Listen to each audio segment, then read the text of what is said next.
പയ്യന്നൂരിലെ രക്തസാക്ഷി ഫണ്ട് ഉൾപ്പെടെ കോടികളുടെ അഴിമതി വെളിപ്പെടുത്തലുകളോടെ വിവിധ പാർട്ടികളുടെ പ്രതിഷേധം സംഘർഷത്തിലേക്ക് കലാശിച്ചു. CPM, കോൺഗ്രസ്, BJP പ്രവർത്തകർ തമ്മിൽ നഗരത്തിൽ ഏറ്റുമുട്ടി. കോൺഗ്രസ് നേതാക്കൾ ഉൾപ്പെടെ നിരവധി പേർക്ക് പരിക്കേറ്റു.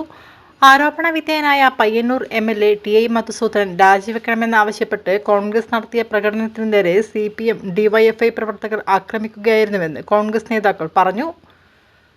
പയ്യന്നൂർ ബ്ലോക്ക് കോൺഗ്രസ് കമ്മിറ്റിയുടെ നേതൃത്വത്തിൽ നടത്തിയ പ്രതിഷേധ പ്രകടനത്തിന് നേരെയാണ് പയ്യന്നൂർ സെൻട്രൽ ബസാറിൽ വെച്ച് ആക്രമണമുണ്ടായത്.